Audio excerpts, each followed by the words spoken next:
Friendly ba sa mga nagsisimulang mag-hike tulad namin ang Mount Batulaw? So, nag-decide kaming magkakapatid na itry nga itong trending na Mount Batulaw hike. So, nakita nga namin na itong Ali Travel and Tour sa Facebook. So, sa kanila kami nag-inquire. Tinanong namin kung magkano yung rate nung sa Mount Batulaw. So, since nga from San Pedro, Laguna kami at medyo nalalayuan kami doon sa meet-up or pick-up place nung Banila, nag-decide kami na magdala na lang ng sasakyan. Ang kagandahan naman is maayos silang kausap. So, sinend lang nila sa amin yung jump-off location na pagpaparkingan namin ng sasakyan. Umalis kami ng 12 a.m. dito sa San Pedro tapos nakarating kami sa Tagaytay ng around 1:57 a.m. So may mga stopover pa kami. At naisip din naman namin na gawin yon kasi nga sabi nung tour guide namin 3 a.m. pwede na kaming mag-start ng hike. Kung gusto nyong malaman kung friendly ba sa beginners itong Mount Batulaw, pwede nyong panoorin itong buong video namin kasi raw po ito, wala nang mga edit or whatever. Sa price naman nung tour namin, sobrang friendly nung price. Masasabi natin na okay siya. Budget friendly yun po talaga. Tapos yung tour guide namin, sobrang bait. So, shout out kay Ate Julie na inassist talaga kami at ginaid niya talaga kami ng maayos para hindi kami malaglag sa bangin. Sa pagkain naman, meron po sa summit na food, meron silang mga cup noodles akong nakita doon. So kami naman nakapagbaon nga kami ng burger. Tapos yung water namin, hindi naman talaga namin nabawasan. Sobrang kaunti lang yung nabawas namin. Kasi nga hindi kami mahilig mag-stop over. So parang dire-diretso lang talaga yung lakad namin. Pagpasensyahan nyo na yung kakulitan namin. Time check. It's 11:57 p.m. So, pupunta kami ngayon ng Mount Batulaw. Kailangan ko mag-drive from San Pedro to Nasugbo kasi doon yung jump off namin. Nag-request kasi ako doon sa tour guide na kung pwede magdala kami ng sasakyan kasi nga ang layo nung meet up place, MOA pa. So, sabi ko, hindi ko kayang pumunta doon. So, kami na lang yung mag-a-adjust. So, ngayon, aalis na kami at yung start daw ng hiking namin is 3 a.m. So, sana kayanin natin. Naka-shorts tayo, no? Pang matibayan to. Papatibayan talaga natin to. Papanindigan natin naka-shorts tayo. See ya later, Mount Batulaw. Siguro makakaray sa amin dito. Sa long term. Ang onti yung mga bintana. Hindi, parang isa na. Ano yung sa wrong term? May dala-dala pa na. May dala-dalang itak. Oh my God. Ayan, may hangin sa ating aso. Tanong ng ate pa tawag. Kuya, tama pa naman daan namin, no? Bakit po kayo? Pa-jump off lang. Tama. May tour guide po. Opo. Salamat po. Tama naman. Si kuya nga, hindi siya scared eh. Sunod si Kuya. Ate, ang taas. Yeah. Mag-isa nga lang siya naglalakad. With aso naman siya. Oo nga, nakashort siya ng Mount Batulaw. Nakita niyo? Puti. Tatanong siya kung may guide na tayo. Baka mag-offer siya na. Sabi nung dito kanina sa messenger, pag lagpas daw ng school, ando daw yung parking. Pagpas ng school. Yeah. School ba dito sa lugar? Yung school na nakapin, elementary school yun ah. Yung question niya, may school ba sa lugar na to? Anong tingin mo dito? Hindi komunidad. Kaya nga. Maganda. Maganda naman. Ano pa ba to? Parang sa susunod, ayaw ko na mag-jump off. Time check. 2:41 a.m. So, arrived na kami dito sa jump-off location. Yung daan papunta, akala ko marorong turn kami. So, 2 times akong nagkamali. So, kailangan bumalik, U-turn para mapuntahan namin tong jump-off location. Grabe, natakot ako sa daan. Natakot talaga ako sa daan. So, ang liit nung daan. Tapos, akala ko may haharang sa amin anytime. So, yun lang. So, siya mamaya. Mag-i-start na kami ng 3 a.m. Ano? Parang gusto ko na agad kayo yung burger ko. Yung wala pa tayo sa 1/2. 1/4 ng plate. Ang layo pa natin. Kakain ka na kaagad. Oo nga ate. Ay, sorry po. Apat lang ba talaga tayo? Akala mo naman yung dalawa kung magtungkol ka agad. Ano? Nagsisimula pa lang kayo. Kung magtungkod kayo. Organic encounter. Ano? Asa yung mga organic encounter yata? Mamaya pa sa mga pig. Organic encounter of the damo. Uy, ayoko mahuli. Baka mamaya mabato. Malamig. Dito malamig na.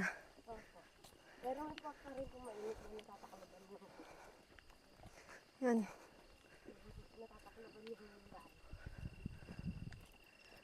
So, time check, 3:10. Sabi ni ate, mga 5 something daw kami makakarating. Depende sa pacing. Dahan-dahan daw kasi.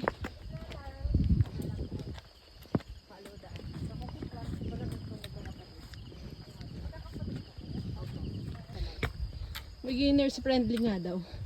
Kasi kahit ewan ko kung masasabi ko bang beginners friendly to.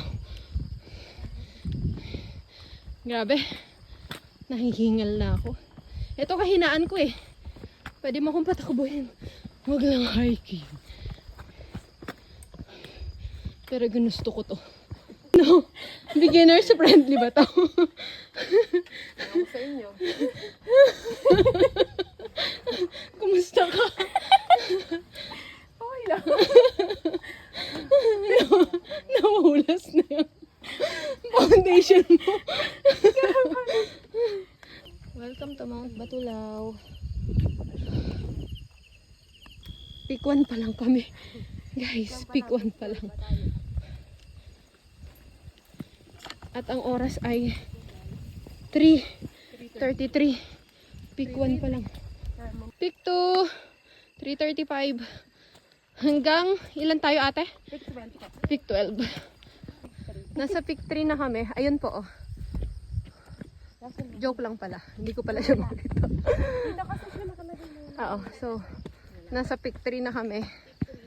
At ang time ay 3:37. So, peak 3 na. Hanggang 12 to. So, 9 pa. Daw mga single Peak dyan, taas ang kamay. 5, 3:44. 7. Hindi ko nakunan yung 6 kanina. 3:59. Nasa peak 9 na kami. So, dito ko nararamdaman yung sakit ng legs ko. Partida. Nagra-running pa tayo yan. Nag-training tayo pero grabe. So madami na rin tao kasi Sunday ngayon.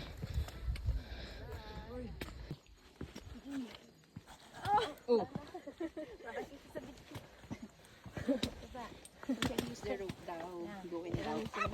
Kailangan namin magtali.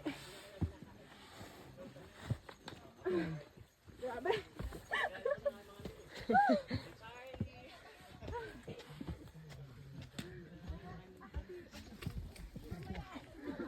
Okay na po, ma'am. Dahan-dahan. Madulas. Wala na. Yan. Ano? Maganda huwag mo ilayan yung singit ko.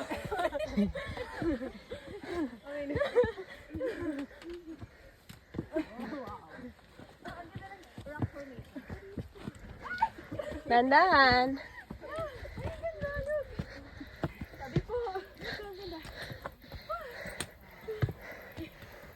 Sana si ate may tour guide kami bago. Ayan. Sige. Dahan-dahan po.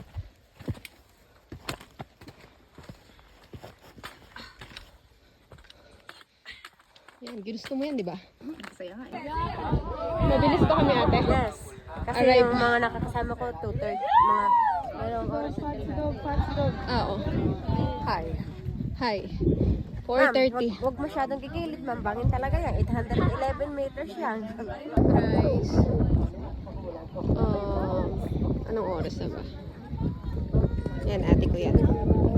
So, yan yung view. Ganda. Yan, yung view namin.